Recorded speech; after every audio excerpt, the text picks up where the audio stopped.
Daryl Glenn, El Paso County Commissioner. Ethan Cameron, Mayor, John Regal. Yeah. Jim Law, Public Transportation Representative. Nikki McDonald, Mayor of Palmer Lake. Doug Lawler, CDOT Region 2. Gabriel Ortega, Mayor, City Fountain. Tyler Stevens, Green Mountain Falls. Norm Steen, Teller County Commissioner, Secretary. Andy Pico, Colorado Springs City Council. Dennis Heisey, El Paso County Commissioner. Craig. Craig Casper, I'm Transportation Director of PPACG, and apparently the only staff here today. How about Rob? Multifunctional. He's management. Mr. Hess.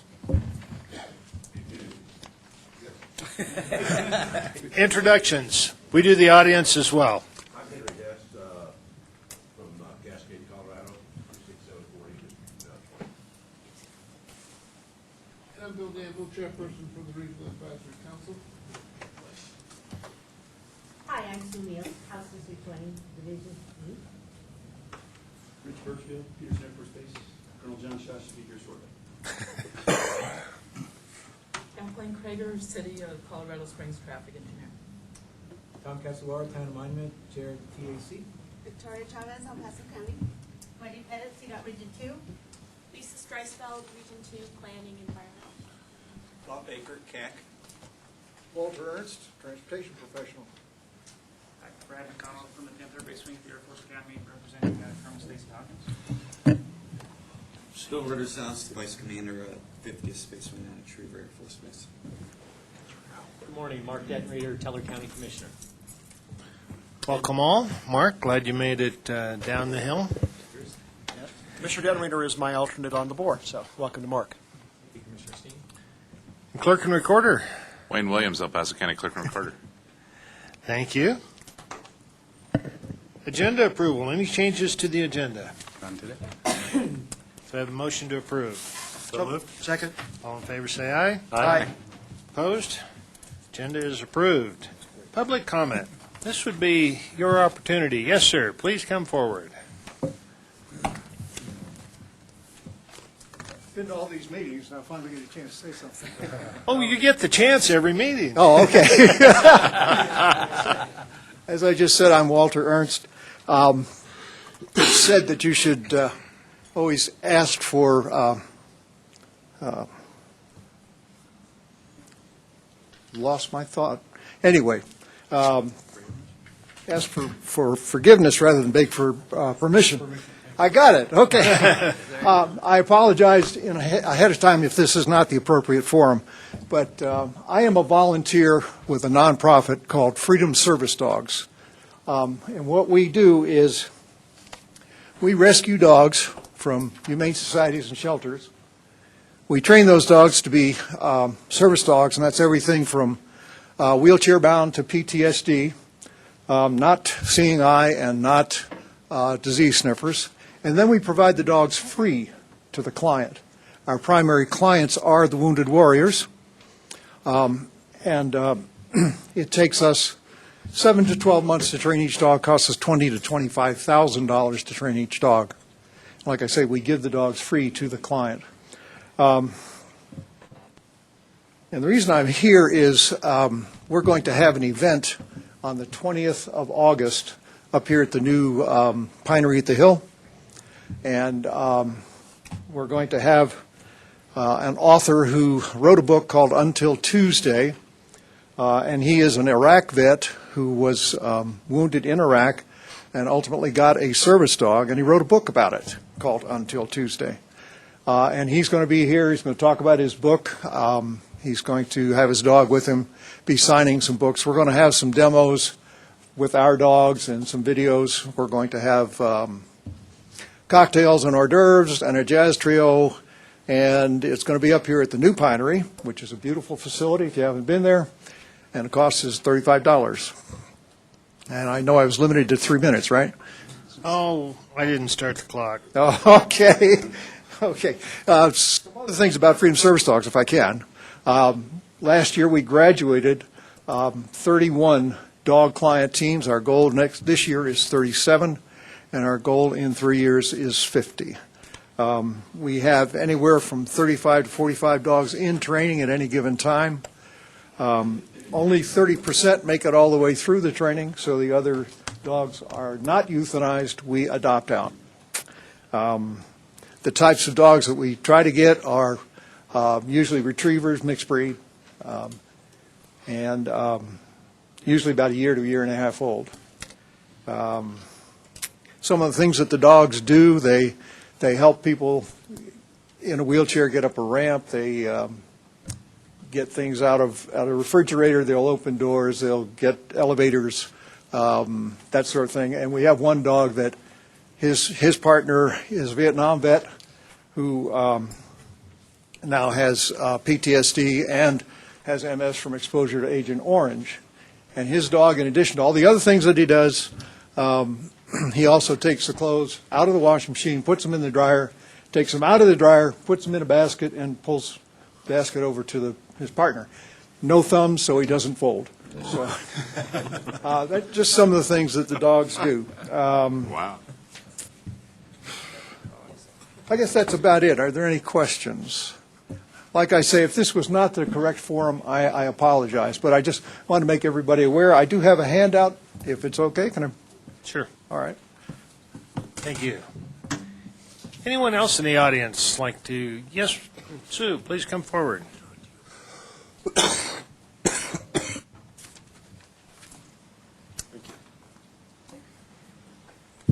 Hello, my name is Sue Meals, and I need to come forward to give you a thank you. Last meeting, I questioned the survey about Fountain Creek and stormwater, and I got a call from CDOT, a conference call or something, and I appreciate being included in that. Thank you. Thank you. That was probably our It was. yes. She was the person who's on the phone that I recognized. Okay. You're a known factor, Sue. Anyone else in the audience like to speak? Okay. Item number 4 would be our consent items. Unless there's anything that someone would like to discuss, we'll take these as a whole. Do we have a motion to approve? So moved. Second. All in favor, say aye. Aye. Opposed? They are approved. Item 5 is reports. Start with the Executive Director's report. Rob McDonald. Thank you, Mr. Chairman. Just a couple of highlights in the report that's in your packet. First is the area chiefs of staff. We have a few of them in the audience today, and soon to be at the table, I think, when they get here. The last meeting really was a highlight from City of Colorado Springs. They're working on a large capital improvement program discussion at the time. And so Chief of Staff for the City of Colorado Springs presented to that group. Usually we hear things from what's going on installation versus what's going on off post. Good meeting. A lot of good questions from the group to try to understand all the community needs, and of course some of those needs at the military bases. The next thing I'll highlight is more of a reminder. Board has a workshop usually the Friday before this meeting. It was moved off of July 4th last Friday, so everyone could have that long weekend and all the other activities that went on Independence Day. But I encourage you to come to the next one. That'll be the Friday before this meeting next month. We'll be talking a lot of things. I think one of your agenda items, 7D, we want to elaborate on, talking about board structure and federal rules and regulations and how they pertain to this board. And so I think the other topic will probably be in the world of transportation planning, the fiscal plan and project list, and we're starting to get closer and closer to the board approval of that long-range plan, probably by the end of the year into the first part of next year. And so we offer some of the background information for that. Transportation program, I wanted to highlight the second bullet in your packet. We don't talk a lot about the in-kind until we talk about our budget, usually in the fall of the year. The in-kind work we do is really taking advantage of all the staff time from your local governments. When they come to the subcommittees, they come to other meetings, we value their time and certainly want to capture the value of that time. Federal government lets us do that with our federal grant to do our transportation planning program. Using all that time, we gain about $35,000 in non-federal money, and it's a 4-to-1 match, so that gets us $110,000, $120,000 worth of federal money that we pull down. Normally, we don't pull down all our federal money. We usually leave some on the table just because we've got to match it, and cash to match that usually comes from your member dues, and we're not in a position yet to ask for that. We'd rather use in-kind, capture that value. The other thing we tap is the local governments that do things like the transportation plan component of public transportation. So in City Colorado Springs, Mountain Metro Transit does their planning for their future. We take advantage of some of that money, and they use from Pikes Peak RTA money, so that's non-federal. We capture that as well, and that ranges from 30 to 50, sometimes a little bit more, $30,000 or $50,000. Again, 4-to-1 match. We can pull down all the federal money that is possible. And finally, on my report, looking at the environmental program, we really spending a little bit more time looking at the stormwater. The intergovernmental agreement, for those who have been reading it back and forth, up and down, talking about it, there's a section in there that talks about the administration. You'll see PPACG is named in that. We haven't brought that to this board yet. You've all read about it. Just wanted to highlight that we're looking at the details of that to see what that means. There's a 1% cap on administration, like the Pikes Peak RTA. So we're looking to see what exactly that means before we take the step off the curb to say PPACG can do that. We haven't been asked to do that, but we're part of that discussion. So for those who have been reading that, you see our name, but there's been nothing that we brought to this board yet. As it gets further along, I'm sure we'll be talking about it in a workshop setting and certainly at this board level if that's something the board wants us to move forward with. With that, any questions? Questions for our director? Just one, Rob. The next, the Friday before the next meeting, I think, is the 8th of August. The stack meeting's that same day. Would you expect the work session to be in the afternoon that day then? Or? That seems to be our trend when we overlap with the State Transportation Committee meeting, yeah. Okay. Thank you. Colonel Shaw, nice job of sneaking into the back. We'd welcome you up here to to the big table if you'd like to. I like it back here. Okay. You're the boss. You may be talking transportation with Craig. Okay. And while Tom's coming up, Doug, I understand you're interim head guy in Region 2. Is that true? That is correct. Which explains why I haven't seen you around the neighborhood much here recently. It's been busy. Yeah, Tom Rona retired on June 30th, so they are in the process of hiring for his position. I have not applied for it, but I'm the the acting region director. So condolences are in order. So Doug will be handing out his phone number to everyone after the meetings. Tom? Good morning. At our last TAC, we unanimously recommended tip item 20, amendment number 20. That's on your agenda today for a vote. That is request to actually put some money back in the pool, including from the town of Monument. So go ahead and vote on it. It's okay. Then we heard a presentation on the non-motorized transportation plan corridors. And I thought that was on the agenda today for a vote, but I see it's only an informational item, so maybe Craig can tell you why that's the case. We selected 1 corridor from Woodland Park, 2 from El Paso County, and 7 from Colorado Springs. And I understand the CAC may have modified that.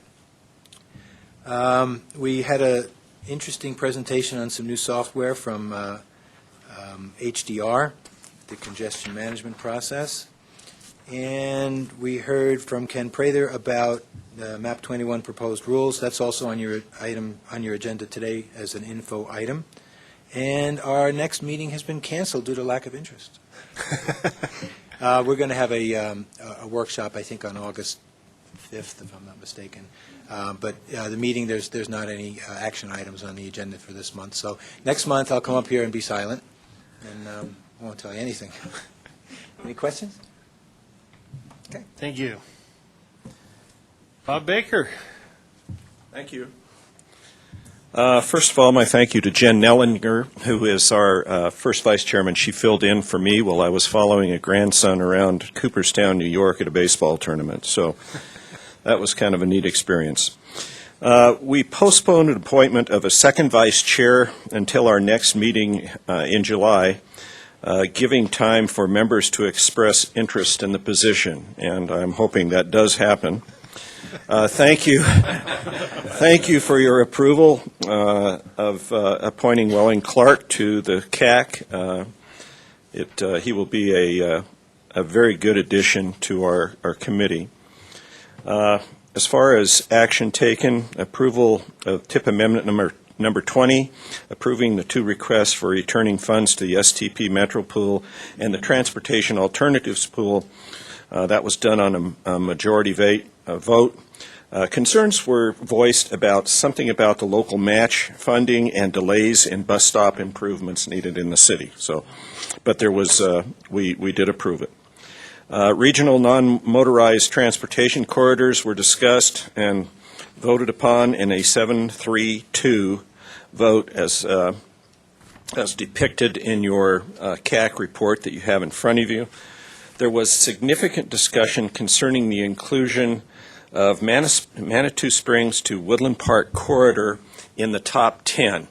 And I'm told, not having been there, thankfully, that it went on for some 30 minutes. I don't exactly know the nature of it, but at any rate, there was substantial discussion. Craig would probably be able to capture that if you want to know. And then Craig Casper reviewed the required subplan for a regional transportation plan and discussed requirements for the legislation mandating voting membership by representatives of transit interests. And that's about the limit of my knowledge on that meeting. Thank you. Thank you. Bill Gamble with the Regional Advisory Council. Good morning. Good morning. In your packet and also on the consent calendar, we would ask your support to approve Ms. Huggins, Phyllis Huggins, as a member of the RAC to fill a vacancy. At our last meeting, we also entertained development of a new program from the Family Support Center. This program is analogous to what we might call training the trainer, but Kent Matthews will be working with those who are experienced caregivers to develop a coaching paradigm or training for caregivers to increase the efficiency for caregiving. So that's going well. And we had briefed you on item 7 before. We have not actually made any grants yet. We've put out the solicitations to our providers to see if they can find ways to innovate and coordinate to be more efficient between themselves. This is about $50,000 that they can apply to just demonstrate an idea to coordinate among themselves to provide better service to our clients. So that no awards have been made, but that is an ongoing process. And lastly, we'll be meeting in Park County July 31st. If anybody wants to go with us, be here about 7 o'clock in the morning, and we'll take the 2.5-hour trip to Park County. It must be a long ways up there because they didn't make it down for the second meeting in a row. So they made it down for our RAC meeting. Good. We had 4 representatives for our RAC meeting. They regularly make it down for that, but unfortunately didn't make it today. But those are the significant items that I think that's in your packet if you have questions. Looks like not. Thank you. Thanks, sir. Mobility Coordinating Committee. That is not Gail. Angel Bond, PPACG Mobility Manager. Gail's sorry that she can't make it today, so I'll be giving the report on her behalf. At the last MCC, we had one of the consultants for the 2040 long-range transportation and specialized transportation plans come and conduct a focus group meeting, specifically for specialized transportation. So we spent probably about a good hour and a half talking about specialized transportation needs and gaps in the area to kind of formulate how we're going to move forward with the specialized transportation coordination plan. Additionally, we had discussions about trip classifications just to ensure that all of the transportation providers in the area are using the same classification so that we can get a broader understanding of regional needs and regional trips that are currently being provided by all of the transportation providers. We also discussed a transit riders ambassador program that PPACG is working with MMT on. Basically, we're looking for seniors 60 and over who have experience using the transit system. And so PPACG and MMT were working together to try to get seniors to train more seniors how to use the bus system. And it's a great deal for seniors who already use the bus because they will get a free bus pass for the duration of the time that they are working as an ambassador. So that's really promising. If you guys know of anybody, please pass it on. Additionally, we discussed bylaw changes, which that may be coming before you guys. I don't know if next board meeting or not, but basically we would like to do quarterly regional meetings for the MCC so that our regional partners, like Teller Senior Coalition, that comes down for a lot of the MCC meetings, so that when they come down, they can actually attend meetings that are applicable to the broader regional discussion. And then we also discussed just how Route Match is progressing and issues that people are having with it and ways to kind of fix those issues. Have any questions? Questions? Thank you. Thank you. And you have the AFCURE report on the table in front of you. Rich Muzzy is not here, so it's there for your reading pleasure. Item number 6 would be action item. We have a singular. Welcome, Craig. Good morning, Craig Casper, Transportation Director. Your memo says Ken Prather, but he's upstairs frantically coding networks, so I thought I'd go ahead and take this for him. Amendment 6A is one piece of a set of amendments that you'll be getting that are going to backfill funding shortages we have in our TIP that are due to changes in how MAP 21 distributed funds. What you see there are two pieces to this amendment. Both of them are returning money to the pool. One from Monument, $220,000 in Metro for an intersection improvement. Monument is going to, I think, revisit the type of improvement there and then come back again for funding at a later date. But we can use these funds to backfill our holes now. And $388,000 from the City of Colorado Springs that had been programmed for improvements along a bus route. And this was a topic of some discussion at the CAC. When we had the workshop that discussed these improvements, what the deal is that the City of Colorado Springs would use PPRTA money and make those improvements. They have a pot of money for some non-motorized improvements, and the project is still going to get done. It's just getting done with a local set of funds instead of the federal, which allows us to take these federal funds and fill the holes that we've got. You see there are no CDOT amendment. It's the end of the CDOT fiscal year, so CDOT did not have an amendment for us, so it's just those two pieces. Any questions? Questions for Craig? Do we have a motion? So moved. Second. All those in favor say aye. Aye. Opposed? Motion Thank you very carries. much. Item 7 be our information items. Connect for Health Colorado grant update. Who do we have doing that? Rob? It's me. Oh, Lisa H. Okay. Hi, Lisa Hietala with PPACG Insurance. We've managed to get through our first open enrollment for the Connect for Health with all the challenges that new programs have, federally, of course. Our guides have met more than 700 people face-to-face, which is pretty good because we had 5 people that were guides. And PPACG had the highest enrollment rate in our area, which was really good. We had a lot of other groups in our area, Peak Vista for one, that also had a grant to do outreach and enrollment for the Connect for Health marketplace. But they did more Medicaid applications and didn't do a whole lot of insurance product at that time. So we really excelled at that part of it. Clients left usually with really positive feedback for our guides here at PPACG. We took them from start to finish, where most people just kind of sent them to a broker, so it was a real comfortable environment for us.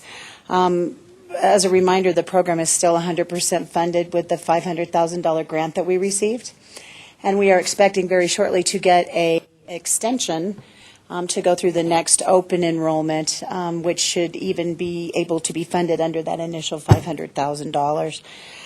The other part of this was we were able to promote other programs within the PPACG and the AAA, the Family Caregiver Support Programs. We got to push our yellow book out there so people are more aware. So it kind of raised the profile of the whole agency as a whole. We are looking to go through the next period and hopefully renew our grant for the next round after the end of March 31st. Questions? Questions, comments? Thanks. Well done. 2040, moving forward. Craig Casper again. Hello again. The good news is we got all of our project schedules or all project applications in from our local entities. We got 215 projects were submitted for funding in our long-range plan, totaling about $4 billion. Unfortunately, the statewide total is $30 billion. Our share of that for capacity-type projects is about $1 billion, so 3/4 of the projects that were submitted are unlikely to be funded in the fiscal plan. But more good news is we're still on track to be the first or second MPO in the state to adopt our plan.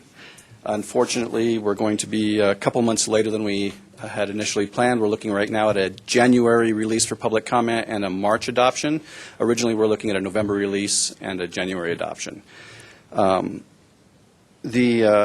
I guess the reason is with that amount of projects, I said Ken was coding the network, we have 18 days worth of model run time just in running the model, and the model feeds into some of the other things which wouldn't allow us to make our schedule as originally envisioned, and we'd rather do it right than do it over. So we're going to slow down in talking with the other MPOs around the state. Some of them, like North Front Range, they're looking at September or October now for their adoption in trying of next year of 2015. Yeah. So they're going to be later. We think March is doable for us, but like I said, there's no real rush now. Our plan is only 2 years old, so there's no real reason for us to rush through. So we're just going to make sure that we do something that people agree on the scores. And with that kind of $4 billion request and $1 billion-ish of funding, we really don't know how much. We don't have the numbers from CDOT yet. We just want to make sure that we are getting the best value, the best projects for our region included in the plan. So, any questions? I think it's probably a good thing that we're not doing all of our public comment over the holidays. Yeah. We did that for the last plan, and it was odd that we got no comments between Thanksgiving and New Year. People had other things apparently. So, okay, thank you. Thank you. Regional non-motorized transportation plan. Emily Lindsay, welcome. Hi, everybody. Good morning. Emily Lindsay with Transportation Program. So I was here last month to talk about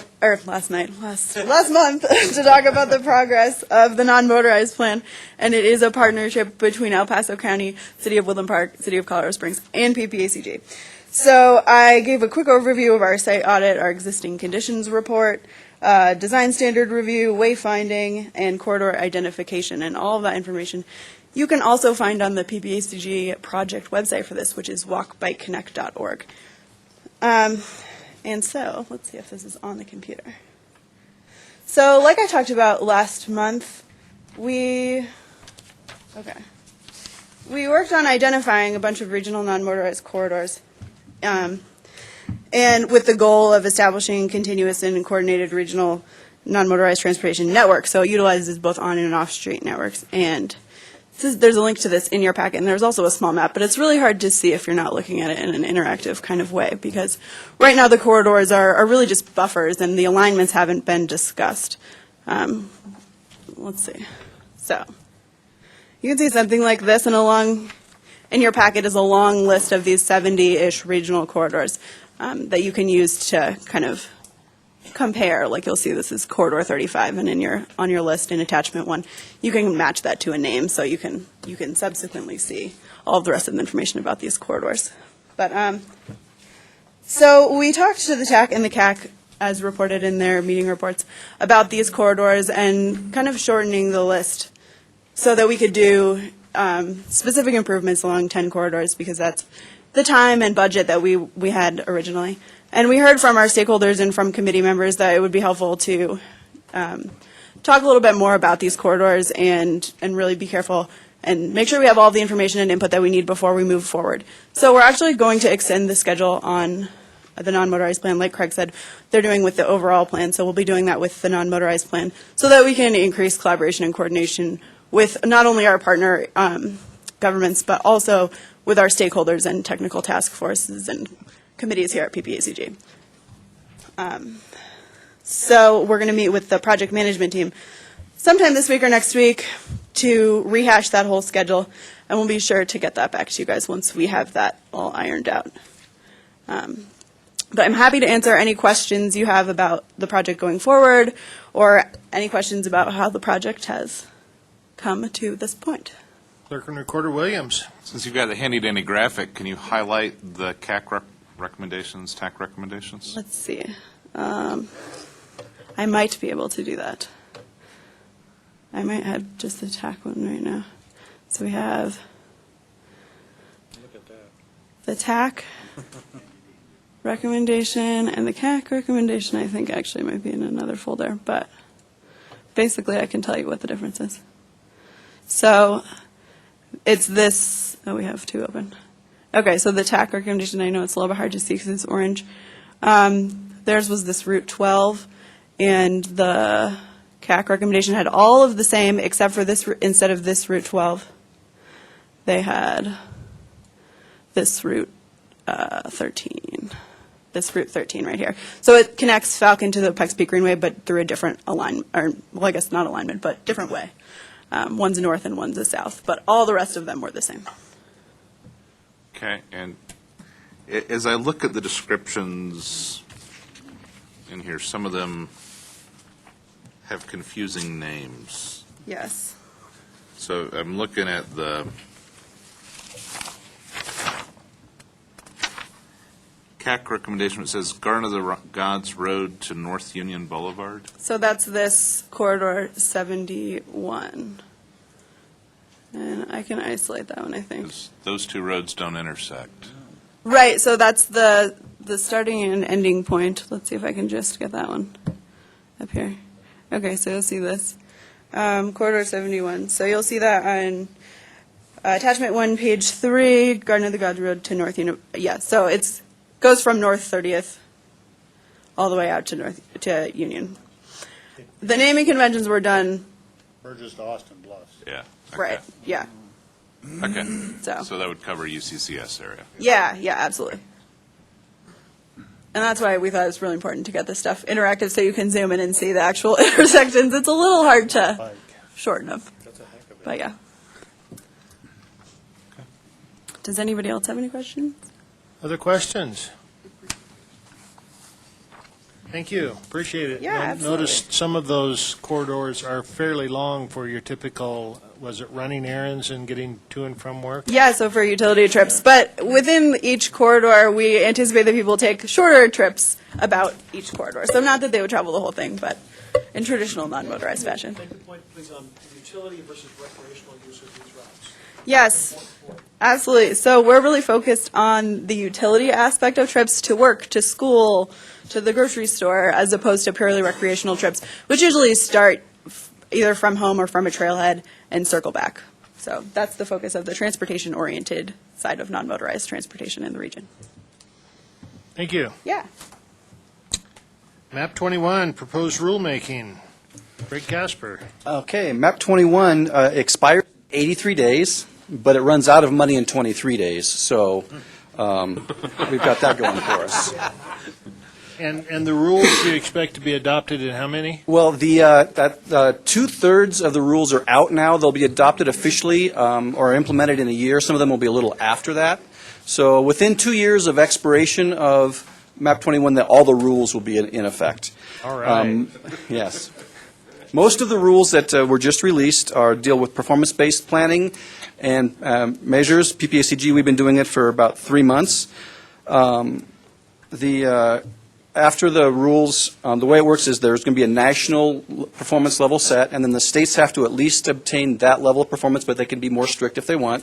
When they have to do that within a year of the national, and then MPOs have to be at least as strict as the state, but can be more strict if they want, and we have 6 months after that. So we've got about a year and a half before we have to have our performance measures. We've been doing them for about 3 years, so we're ahead of that. However, one of the changes that is listed is the reporting requirements that are required for these performance measures. And you can see on the table, the Government Accounting Office has said that it's an additional 1,800 hours per MPO for our data gathering and performance measures. We're not going to worry about that right now. We're worried about the plan, but that's something will be covered later. It was alluded to in the CAC report, one of the bigger changes, potentially, not for me personally, but for you all, is the requirement of transit to be a voting representative. T21 required transit to have a seat at the board.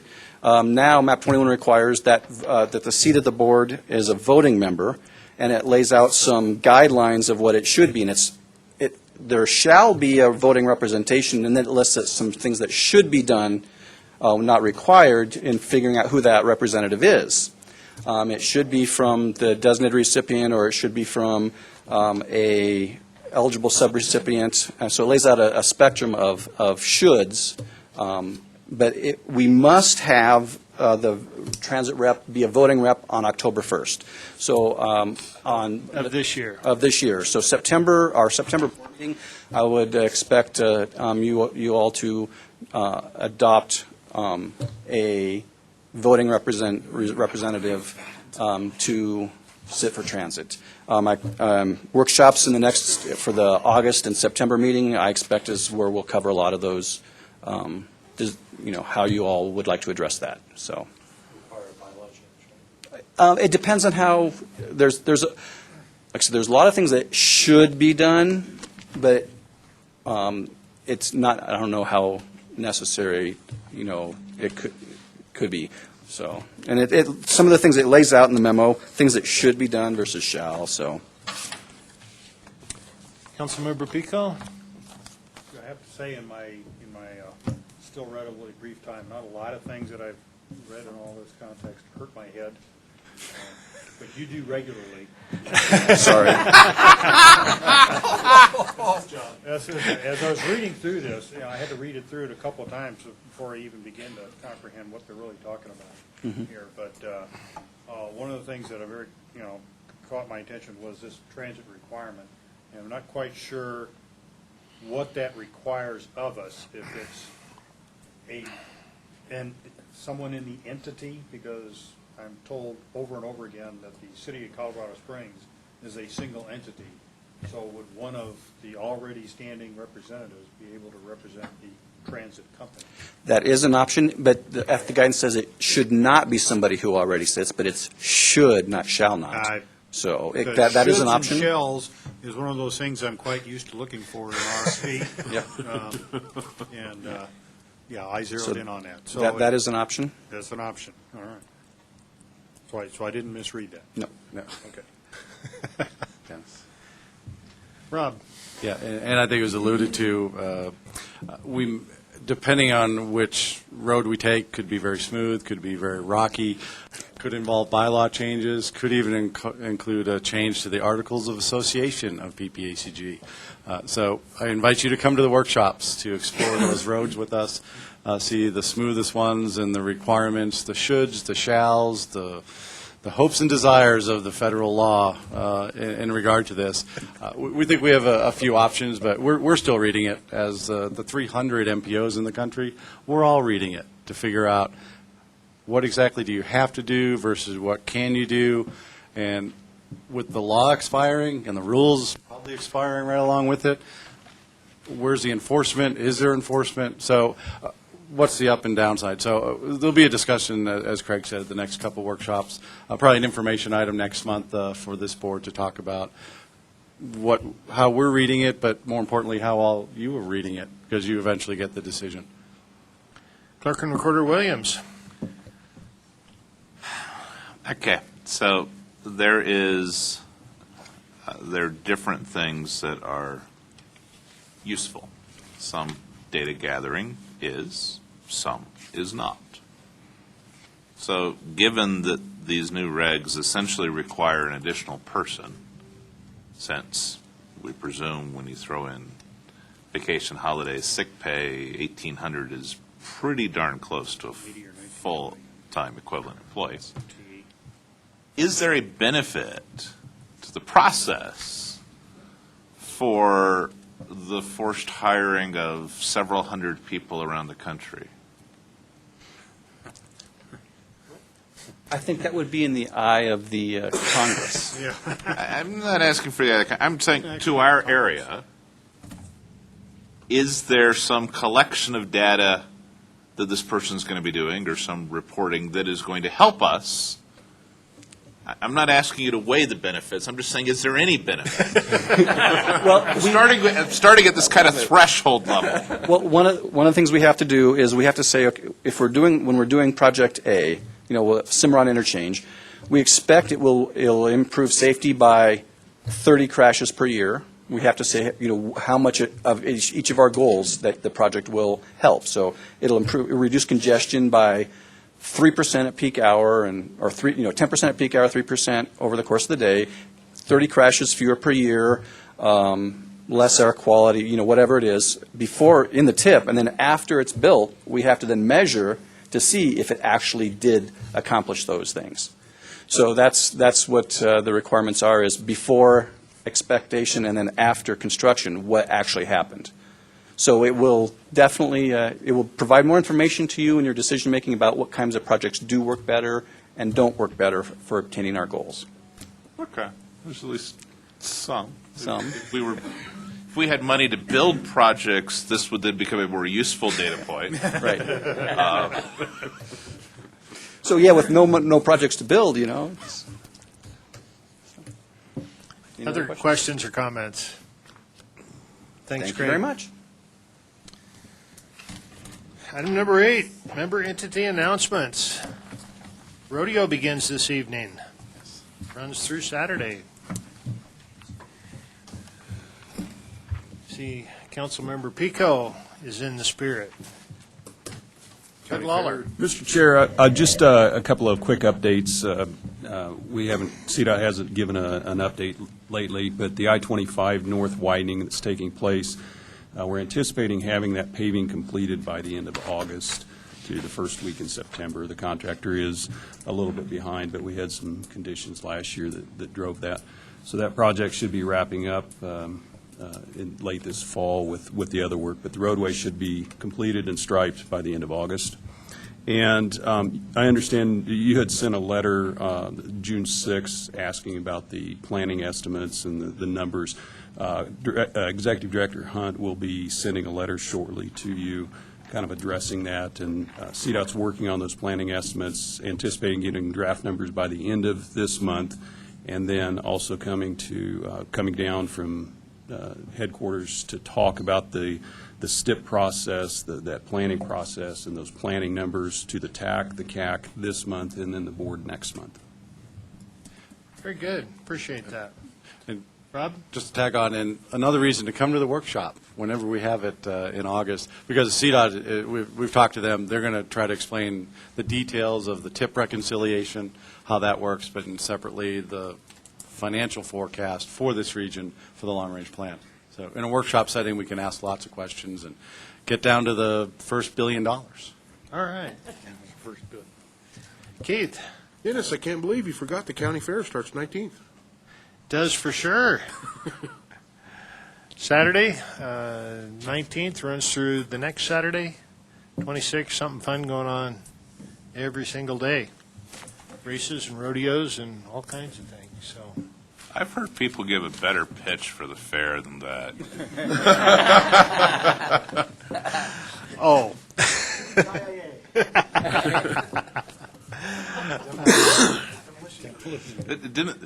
Are you racing again, Commissioner? I have been banned. See, you hit the wall one time, and just I have let been you run banned. anymore. Mayor Ortega. This Friday and Saturday, Friday evening, I think it starts around 4 for you auto heads. We have the Thunder in the Valley car show and cruise on Friday evening, plus a dance in front of City Hall, and then Saturday all day at the park, Metcalf Park. They'll be setting up. Last year we had close to 300 cars in the cruise on Friday night, and then almost the same amount on Saturday showed up. And it's just a nice day to come out and see some old cars that a lot of people have spent some time and money in. So come on down this weekend. You know, I talked to a self-described gearhead from California who had attended a lot of those out there, and he said that yours in Fountain is one of the best. No, that's, So, yeah, our Mayor Pro Tem Jim Koch is the one who kind of started that a few years back. He's been, it's gotten pretty big, so they're gonna have a band and a whole bit this weekend, so. great. Sounds good. Anything else? You have the meeting schedule? With that, we are adjourned. Is this a world record? There we go. There we go.